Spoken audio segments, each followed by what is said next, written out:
Hello viewers, and welcome back to the channel for a new video on GtSport. For this round of the Manufacturer series, we are going to be at Maggiore for around 9. And as you can see, we are still in the Jag because even if we did have an opportunity since the day before of this race with a new update to be able to change the manufacturer, I did decide to stay with the Jag because there was also a balance of performance that was updated, and the car did lose a little bit of weight, not too much, but it still makes a little bit of difference compared to what it was before. Yet we don't have our top speed back, but at least we can have a much better tire wear. So for this one we were able to qualify 5th. It was quite a very tight quali because from P1 to P15 there was less than 1 second gap between everyone. So I mean from 1 to 15 there was only 1 second, less than 1 second gap. So it was very even for the quali, and as you're going to see even during the race, it will be very close race, and you will have to find any opportunity you can to make sure you can go up into the standing during this race. So also to know that for this one the strat is very easy. It's going to be a sprint race, no fuel saving, you won't have to pit for tires, and you will only have the medium tires to use for this race. So also very sorry for the lag. As you can see, the internet is not the best I had for a couple of weeks now, but I hope in the near future things are going to get a bit better too. So for this one, as I said, still in the Jag, we qualified 5th. We are now right behind the P4. We are not too far from P2 also. As you can see, the leader of the race, who is in the GTR, is just flying for now because he's a 4-wheel drive. He can use the power of this car coming out of the corners for now, because at the moment we do know that all the 4-wheel drives got a very high tire wear at a certain point. So we do know he's going to lose a lot of time. So for now, just trying to make sure we hit the apex, we keep our lines, just focus on what we do best and try to seize any opportunity we can have. For example, here I just try to move a little bit on the left just in case it breaks early, things that he did, and I was able to jump in 4th position. Unfortunately for him, I did watch the replay. He got a 1 second penalty just afterward because there was also a Mustang who did overtake him at the same time I did, and because we did touch, I think it was side contact, he got a 1 second penalty. And to be honest, the guy in the Mustang didn't lose any time. The Frenchman didn't lose any time also in his merc, and I don't understand why he got the 1 second penalty for that one. So very unfortunate for him. I guess the fault is on the penalty system here. I won't say that he wasn't cautious enough. Maybe he was too cautious, maybe, I don't know, because he did slow down a bit too much from T1, and 2 drivers were able to overtake him here. So this one I'm going to take a very risky move. He went semi-defensive on this one, and I did went for the inside of the corner and try to hit the apex, stay there so he can't do the cutback on me. So now, as you can see, P2 is getting back on the Brit in the GTR who is leading the race. As I did say also earlier, as you can see, there is a bit of lag, who didn't help very much during the race. Hopefully on every overtakes I made, there was no lag, so I don't think it was an issue for my opponents on this one. But if it was much more closer, like there was maybe less than half a second gap between each other, then it would have been a very difficult race for everyone around me.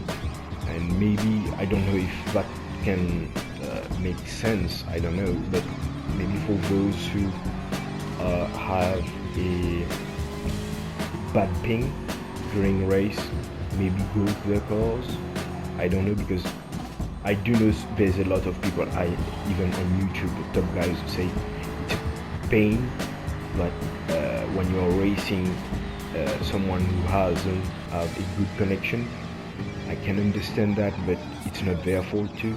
Sometimes you just have what you have with a connection, internet connection you have wherever you are, whatever your budget is. And here, it's just I think I do have one of, I won't say the best connection, but it's the one I can afford, unfortunately, for now. So we have to deal with this, and hope I don't ruin everyone's race by my connection for the past weeks. And yeah, that's all for the issues on this race. So I'm slowly getting back on the duo on front. We do have an Italian who came back on us quite easily in his Merc. I think he was even much more faster than me, but I rather not let him go, not go too defensive too, because he was quite clever on his moves, and sometimes he might solve that, okay, that's not the right corner to overtake, or maybe I'm not close enough to try the move, so he did back out quite sometimes just to make sure he doesn't ruin his race and my race too. So here, coming out of the third lap, so we are now in T1, trying to get back on the German in his Toyota. We do know that the Toyota has a very good tire wear. It's not the fastest car, but it's quite a very good car on this track too, compared to the Jag. So we just need to focus, hit the apex, keep the lines, and go as fast as possible. And also on this race I did realize how much, even if I think it was 60 pounds of weight less on the Jag compared to the previous round, he did really help on this for the tire wear. Even if the tire wear for this race I think was ×3, which is not huge, but if I had the 60 pounds more on the car, I don't think I would have been able to be that consistent during this race, because even if that wasn't the fastest laps, but I was quite consistent during this race, and I was very happy with that, to be honest. So now we're going to jump to lap 7, as nothing really important did happen for me on this one, except that I was able to get back onto P2 and P1 as they were fighting, and they did exchange their places too. The German did overtake Brit in his GTR, who I think is starting to struggling a little bit with his tire wears, mostly with the front tires. That's where the four-wheel drive have an issue during races with tire wear. So we are right behind them. We have been able to create a gap with the Italian, who was fourth.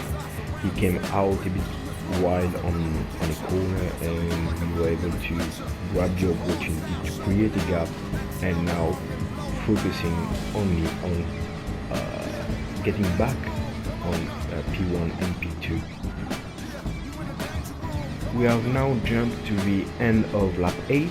As you can see, I'm much more closer to the brake right now. He did miss a bit his braking point here. I was able to get even closer, and now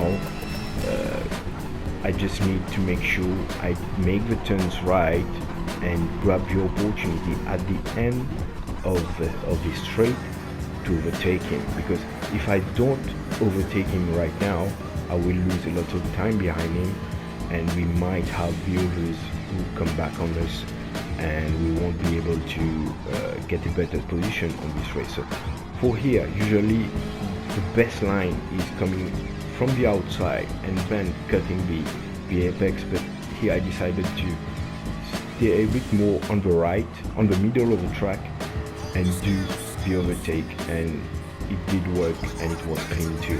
So now my objective is to get as close as possible with the German in front. Things that won't be very easy, because as now we do have a couple of gap, quite a comfortable gap for him in front of us.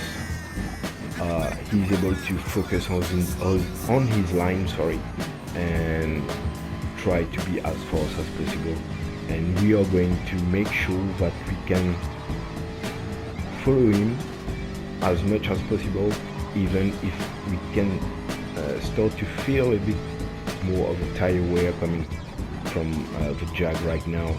And also, as you can see, for my laps time, I did have a couple of 2 minutes 7, wasn't some great laps, but on the overall it was quite consistent lap. So that shows you that even if you are not the fastest guy on the track, but you are consistent, that can help you, because the others are going to fight. Some will have some issues with their tire wear, and you can seize the opportunity from that to get closer to the other guys in front of you. So we did fast forward this part because nothing did really happen. I tried my best to get closer to him, but he was just much more faster than me. I don't know, maybe because of the tire wear or whatsoever, or just because he's just faster than me. Things happen. So not a bad race. I would even say it was a very good race. I'm quite happy with what I did. Started 5th, actually going to finish 2nd. Unfortunately, the internet connection didn't really help on this one, but it wasn't that much of an issue, and did finish it 2nd without any penalties. And also the best thing is that I did improve my points for the Jag standing. I'm now 23 in the standing. I also did improve my ranking in the region by nearly 1,000 place, which is amazing. I never thought I would have been able to jump that much races in just one round. For the standing of the Jag, I gained like 16 places. Maybe some of the racers who have chosen Jag did change for another manufacturer, I don't know. But now the good thing is that we are the best DRB racer in the Jag standing, and even if the top 10 might look difficult to reach, it's not impossible. And I think I'm going to upgrade my aims on this season and trying to grab the top 10. Why not? So I hope you did enjoy this video. If you did, you are most welcome to hit the like button, subscribe if you have not done it yet, and if you want more, don't forget the bell. Until next time, people, stay safe, stay home. It was your host, MFT-Bertmon 23. Cheers.